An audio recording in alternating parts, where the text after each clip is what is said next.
Hi guys, and welcome to my WWE Survivor Series 2021 review. So yes, last night we had Survivor Series, the final pay-per-view in WWE for 2021. And considering this was a show that had extremely little build, extremely little hype going into it, one of the weakest builds to a pay-per-view in a long time, I thought on the whole the show was pretty damn good. I've got to say I'm impressed with WWE. This was a very fun show. Even though there was very little stakes, no belts were on the line. It was all Raw versus SmackDown, direct competition, brand warfare, and all that malarkey. It was a fun show. I don't when I look at this card right now. I don't think there was one bad match. Maybe the Battle Royal was a bit forgettable, but yeah. So I'm just going to quickly go over. So I'm on WWE's website. I'm just going to quickly go over each match and look at the pictures and see what we thought, or what I thought personally. But on the whole, it was a good show and a good way to end 2021. Even if it was the hype for the show was extremely small. But so on the pre-show, we got Shinsuke and Damien Priest. Why are they on the pre-show for the start? This is a match that didn't deserve to be on the pre-show. These two are great. Intercontinental Champion, US Champion. It's on the pre-show. I mean, why wasn't the Battle Royal just on the pre-show? Oh, anyway. So yeah, Shinsuke comes out with Rick Boogs. You've got what's I freaking completely forgotten his name. Dancing Pat McAfee dancing. The Priest comes out. The match gets started, and it was a good little 9 minute match. And it actually was a good match. I could have sworn at one point the crowd were really getting into it because both these guys are quite evenly matched in the ring when it comes to like Shinsuke's technical prowess and Damian Priest's just powerhouse ability. And yeah, it was a fun 9 minute match. Rick Boogs was getting involved a little bit with the with the guitar. It was quite back and forth. It said back and forth. Um, but then it got this. There's Damian Priest warning Rick Boogs because it's faffing around with the guitar. And it was cool. The crowd were really getting into it. Like I said, it was very even. It wasn't Damian Priest did dominate a bit of it, but Shinsuke was always coming back into it at some points. Uh, and then towards the end, there's some cool moves here. Um, Rick Boogs played the guitar again. And Damian Priest just lost his cool, and he smashed the guitar, and then he attacked he attacked AJ Shinsuke with the guitar, and it caused a DQ finish. I was like, oh really? What a rubbish finish. So yeah, it caused the DQ, and Damian Priest just walked off. So Shinsuke won via disqualification. I was like, oh really? So yeah, not the best end of the match, but it was a fun little 9 minute match, and yeah, and maybe teases a certain potential, maybe a heel turn for Damien Priest. Maybe he's going to become a bit of a darker character, but we will see. We will see. Then on to the match which kicked off the show. Yes, we got Becky Lynch going up against Charlotte. And yeah, this was a really good match. These two know each other so well. They go way back, Becky and Charlotte, all the way back from when they first knew each other back in 2014, 2015 in NXT. Um, and yeah, they've had so many matches over the years. This has really become like the Randy Orton and John Cena of the women's division. These two know each other so well at this point. This is like what they're like 10th, 11th, 12th pay-per-view match together over the years. And yeah, this was great. Really good 18 minute match. They put on a hell of a show. Charlotte and Becky, they can be very proud of themselves. And what was with Charlotte's outfit? I mean, Becky's outfit though, it was very I'm not too sure. Anyway, so the match was really good. Really even offense throughout the entire match. It was like not one woman could keep in charge. I mean, the match did start off crazy with Charlotte hitting a spear quite early on. That was that was crazy. But Becky got up quite quickly, and they were brawling in the corner for a bit. And Charlotte, I will say though, even though I did say it was quite even, Charlotte did probably dominate large portions of the match, and Becky was just refusing to give in, and was always coming back with something and frustrating Charlotte. And Charlotte was like, "I'm the better wrestler," and that was like the whole thing, and the shenanigans with Charlotte getting pissed off, and then she threw, as you can see, she threw Becky in the corner here, big boot there. Oh yeah, Charlotte hit really cool moonsault as always.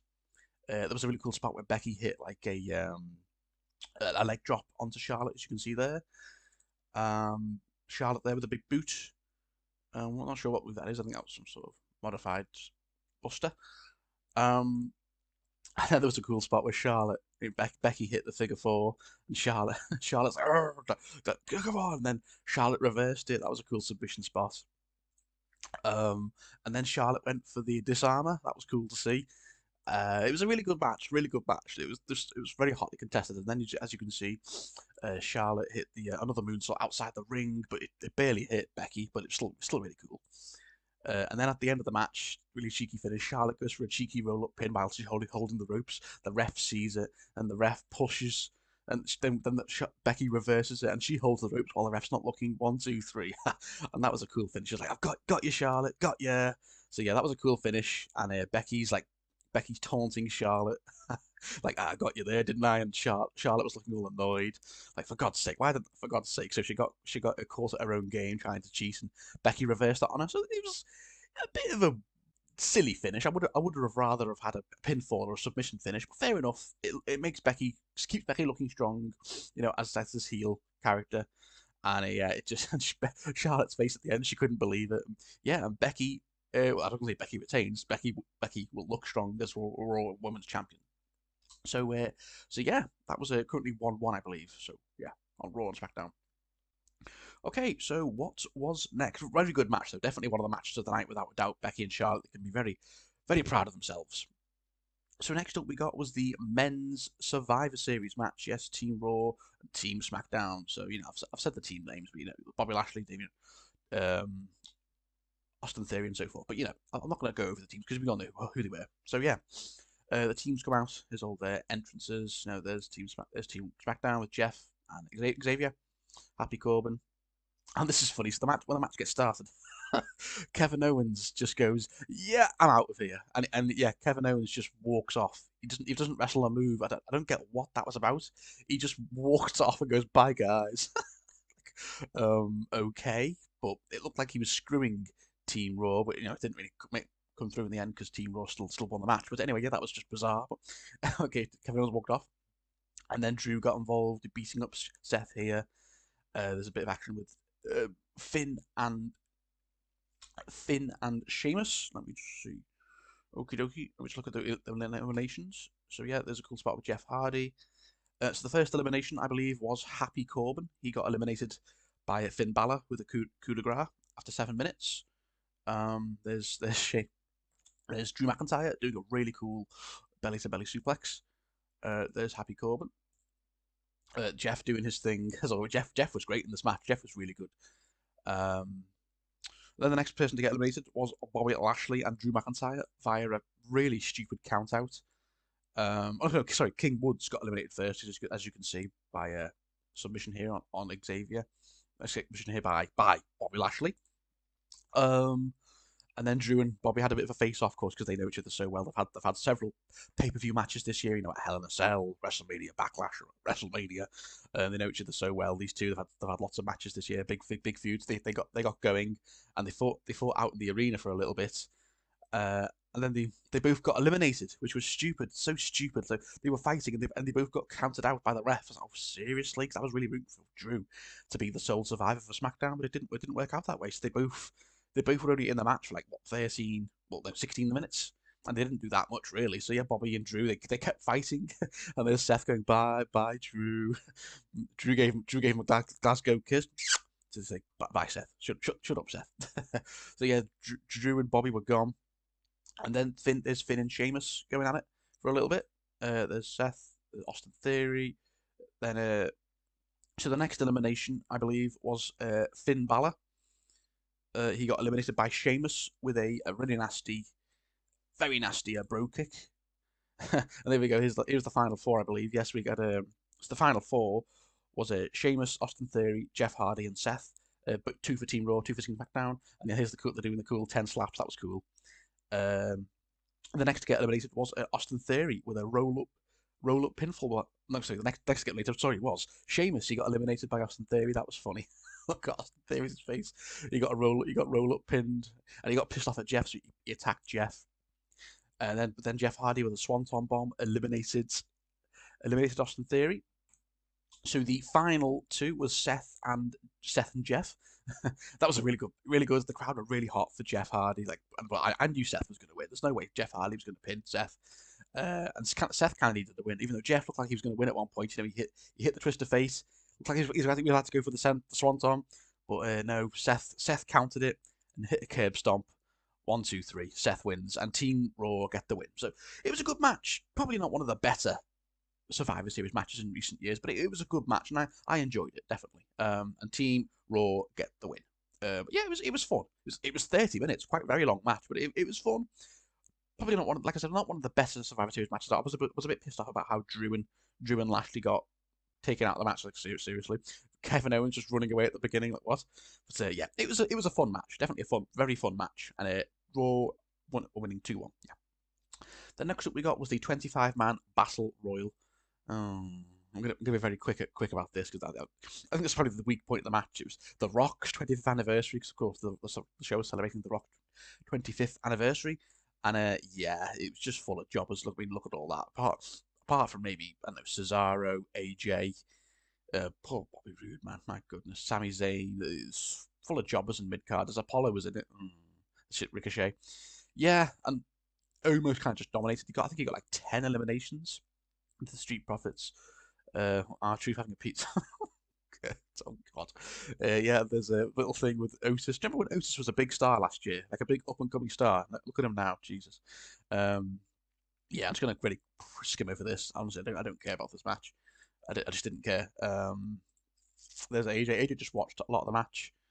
Let's just get towards the end. There's Cesaro and Sammy. Sammy got eliminated. Cesaro and Ricochet eliminating the Street Profits, or trying to at least.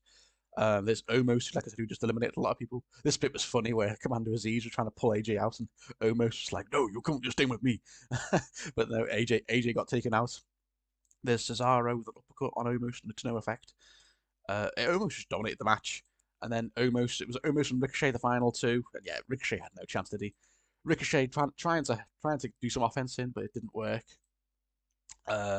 And then boom, Omos throws Ricochet out, and yeah, Omos gets the win. You know, I think he was the favourite, Omos. Yeah, he threw it. I think he got like a record 10, 12 eliminations. I'm not sure. And look at how small AJ is compared to him. Oh my god, he's just celebrating with Omos like, yeah, we won. Omos was like, yeah, we did, didn't we? Yeah, fair enough. It's a big win for Omos. It's a big battle royal win, you know. But I hate to say it, the guy, he's not the best wrestler, is he? He's just this big, tall dude who throws people around. That's all he does. So I think without AJ, he's gonna struggle, because AJ's like one of the best wrestlers in the world. I think when these two break up, I don't know where they're gonna go with Omos. Maybe I don't know. But yeah, it was a good win for Omos. So yeah, fair enough. But definitely a match I didn't really care about, to be honest. And then we got RK Bro and the Usos champion versus champion match for the tag team belts. So yes, good match. RK Bro and Usos. And I just want to say, Randy made history last night, because he has now had the most pay-per-view matches of any wrestler in WWE history. It's quite incredible. He's now overtaken Kane. He's overtaken who else has he overtaken? He's overtaken Undertaker, Triple H. He has now had the most pay-per-view matches out of anyone in WWE history. That's a hell of an achievement to make. So well done, Randy. And he's still got a few years left before he probably goes to a part-time schedule, or even retires. I think Randy's still got plenty of gas left in the tank. So it's going to take some beating that pay-per-view record. So Randy's made a whole new achievement. And I think as of tomorrow, tonight on Raw, if he has a match, he also has the most matches in Raw history. So well done, Randy Orton. What a career, and what an achievement for sure Hall of Famer, one of the goats, Randy Orton. So the match was good. Very solid.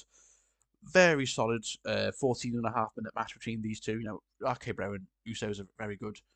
And yeah, I think it's had a lot of good moments. But the main thing was obviously, well, I'll get to that towards the end, but Riddle got worked over for a lot of the match, and Randy was trying to come in as a hot tag, but Usos were just beating up Riddle with a lot of cool offense, like they were showing off their Pat McAfee. And then Randy got involved eventually, hit his moves, hit his best bits, but the end of the match was the best. Let me just get to the end. This amazing RKO. Oh, it was so good. There's Riddle doing some of his good offense, but Usos capitalizing. Double super kick. Ooh, double super kick on Randy, and the Usos looked like they had it won at one point. Or was it they're not going to show it? Ah, that's rubbish. Well, anyway, Randy hit a really cool RKO on one of the Usos. He was about to hit a frog splash on Riddle, and Randy caught him with an RKO out of nowhere. It was so cool on this pay-per-view where he's made history. And yeah, he can't. I'm sure because they haven't got a picture of it, but yeah, he hit a really cool RKO, and the RK Bro won the match. Really cool.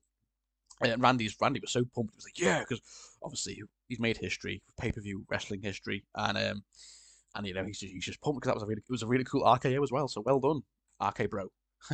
And there's the Usos going, God damn it. Okay, on to the final two matches. Yes, we have the 5-on-5 Women's Survivor Series elimination match. And I'm sorry, I didn't really catch a lot of this match. I was asleep. I kind of fell. I was watching it late and I fell asleep, so I apologise. But I caught the first half of the match, but I didn't see how it ended, sadly. But I do know Bianca Belair was the sole survivor for Team Raw for the women. Um, so yeah, I'm sorry, I didn't actually watch most of this match. I will probably recap watch it today, but from what I heard, it was a good match. 23 minutes. So let me just briefly. Yeah, I honestly don't know what happened to this match. I'm sorry, so I'll just briefly go over the pictures with you guys. So Carmella got eliminated first by Tony Storm after 1 minute. Then Queen Zelina eliminated. Uh, sorry, 1 second. Then Tony Storm eliminated Queen Zelina after 13 minutes. So Tony Storm got 2 eliminations. But then Tony Storm got eliminated by Liv Morgan via pinfall. Liv Morgan got eliminated by Sasha Banks via pinfall. Then Rhea Ripley, after like 17-16 minutes, Rhea Ripley got eliminated by Shayna Baszler. I found that's very surprising. Rhea Ripley didn't last that long. She was in the match for 17 minutes, but yeah, she wasn't. She got taken out quite about halfway through the match or in the later stages. Then Sasha Banks got counted out. Okay. Then Natalia got eliminated by Bianca Belair. Sorry, wait for 1 second. Via pinfall. Then the last three were Shayna Baszler, Bianca Belair, and Shotzi Blackheart. Let's just get towards the end. I've got 38 pictures. That's crazy. 1 second. Let me just get towards the end. I need to go back. There's Shotzi and Sasha going at it. Sasha got counted out. There's Natalia hitting a Bianca with a sharpshooter. And towards the end, so like I said, Shayna Baszler got eliminated by Bianca Belair. So the final two was Shotzi Blackheart and Bianca Belair, and Shotzi Blackheart got beat by Bianca Belair via pinfall. I'm not sure. Did you hit a KOD? So yeah, Bianca Belair was the sole survivor for Team Raw. It's a cool win for Bianca. It makes her look strong. Like I said, that's why I skipped over this match because I didn't really watch it. So I do apologise. I fell asleep. I was constantly on and off, so I only caught bits of this match. But I'll definitely rewatch it today. But from what I heard, it was a good match and went 23 minutes and it's a good look and a good win for Team Raw with Bianca Belair being the sole survivor. So yeah, cool. She's on, and she actually is on her own. She's on her own. And then on to the main events, which I did watch. I got woken back up just before it started. So I was like, yes. So yes, Big E and Roman Reigns, champion versus champion, WWE champion versus Universal champion, and woo, very very good match. It went nearly 22 minutes, and Big E and Roman had an absolute war. This was an absolute battle between these two, and it was a really good match. So yeah, Big E comes out first. Roman comes out first with a 4 minute entrance. It's like, come on, Roman, you can't just milk it now. I'm the tribal chief. Here's the table. Acknowledge me. Just kind of milk it now a little bit. And so yeah, they got going, and it was quite even to begin with because both men are very evenly matched in terms of strength. Even though I say Roman's probably the bigger guy, taller anyway. So, but yeah, they got going. It was quite even to begin with. Both guys are trading blows, and Roman was looking a bit frustrated with Big E, like he couldn't figure Big E out. So Big E got the early stages of the match, but then Roman got going, and it kind of came a bit dominant. But Big E was always kind of hanging in there a little bit with a bit of flurries to Roman's kind of dominance. So it was kind of similar to a lot of Roman's matches this year. He dominates a lot of the match, but the opponent always tries to make a few little comebacks, but it's in vain, and Roman always ends up winning. This was similar, but Big E put up a hell of a fight and showed a lot of spirit. So Roman here. There's a cool leapfrog by Big E outside the ring. Roman hitting that leg drop. Big E punch Big E there. Roman throwing Big E into the turnbuckle, the ring post. Big E there. Big E hitting a cool throw. A cool Samoan drop by Roman. Big E with a drop. it was a really good match. I think there was like 2 This Is Awesome chants. It was a really good match. There were quite a few This Is Awesome chants. There were This Is Awesome chants for Becky and Charlotte. It was a good match, really good match. I think probably one of Roman's best matches as Universal Champion. Yeah, because it was just such a good match and a good finish too. I like the finish. I'll get to the finish. So there's Biggie there with a like a cup. What's that, like a uranagi in the corner on Roman. That was cool. Some sort of submission on Roman there. Roman's face. Yeah, that was like some. Then Roman hit like a rock bottom on Biggie. That was cool. Little homage to the Rock. You know, it's his anniversary. Cool power bomb on Biggie by Roman there. There was a cool spot where Roman hit a bunch of Superman punches. I think he hit 2 in a row. And Biggie just got up and was like, no, when Roman was going for the spear. That was really cool. Roman's like, oh my god. And Biggie's like, I don't think so. That was a really cool moment. Biggie went Hulk mode. And then he speared Roman out the ring. That was really cool. And he was going crazy. But then Roman recovered quickly and then hit another Superman punch outside the rings. Oh, so Roman wasn't down for long. And they got back in the ring. Roman hit a spear on Biggie, but Biggie kicked out, and Roman couldn't believe it. He was like, "What? What have I got to do to put you away, Biggie?" Because Biggie just wouldn't give in. He wouldn't quit.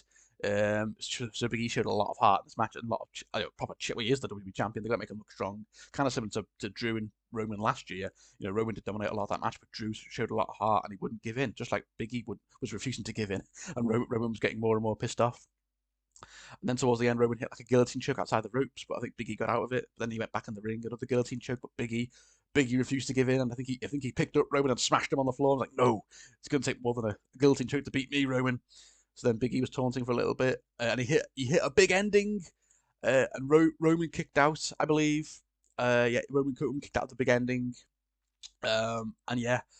And then Biggie, I think he was going to hit another one, or Roman hit a counter into another spear, which they haven't shown for some reason. And boom, yeah, Roman retained, as you can see there. Really good match. And it was a clean finish. Well, Roman got a clean finish, which is rare. Because, like I said, most of Roman's matches as Universal Champion in this amazing 400 plus day reign, most of his defenses, he's needed help from the Usos or Paul Heyman or Seth Rollins to retain. He's only had a few clean defenses against Cesaro, Ray, John Cena, and now he's had another one against Big E. And yeah, it was a clean win over Big E. But I'm not a massive fan of seeing Big E get pinned clean, you know, so early into his title reign, not only just over a month into his reign now, but it made Roman look strong. It was a clean win, but Big E showed a lot of heart. You know, he kicked out of a spear. He kicked that cool Superman punch thing where he just got up straight away, you know, and Big E got a lot of offense, you know, with the spear outside the ring. You know, he nearly won with the big ending, but no. Roman retains. He's looked strong. No helps. That's what I like. This is what I want to see Roman doing. Just winning matches clean. It makes him look so much stronger when he doesn't. The Usos don't save his bacon. He just looks so much stronger in my opinion. So, but yeah, and that was Survivor Series. So Roman retained, and that was how they ended the show. On the whole, really good show. I've got to say, I really enjoyed Survivor Series. I thought it was a really good show. Um, Considering the hype was so small, that the only match I didn't really like was probably the Battle Royal. That kind of just been on the pre-show for my opinion.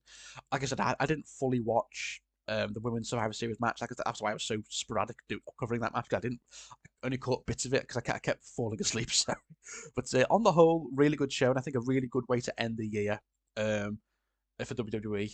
And yeah, because we're not getting TLC, we're going to be getting Day One in January. But on the whole, really good show. Like I said, every match was good. I enjoyed Shinsuke and Damien Priest, Becky and Charlotte, maybe match of the night contender, one of their best matches yet. The men's 5-on-5 match was solid. The anniversary battle royal for The Rock was a bit, yeah, it was fine though. RK Bro and Usos was good. And the Women's Survivor Series match from the bits I saw was very good. And Roman and Big E was an absolute war with Roman coming out on top. So yeah, but Big E, like I said, still did look very strong in that match. So yeah, that was Survivor Series, guys. What did you think? I thought it was a very solid show. You know, considering, like I said, there was no hype, no build coming into it, but very solid show. So thank you for watching, guys. Of course, thank you everyone for everyone who's watched my prediction videos this year. I'm eternally grateful to all of you, for everyone who subscribed and watched my videos this year. Thank you to Callum, thank you to Laura, Liam, Luke, James, all of them, everyone who's been on my channel this year. I will be back, obviously, with Day One predictions, probably in mid-January. I'm sorry, mid-December with Callum, but obviously day one will be the first pay-per-view for 2022. So thank you all for watching, guys. I don't know if you like this format or not. I might do it again for day one. I'm not sure. This was just something new for my format. But hope you all enjoyed it, guys. Hope you all enjoyed Survivor Series. And I'll see you all very soon. Bye, guys.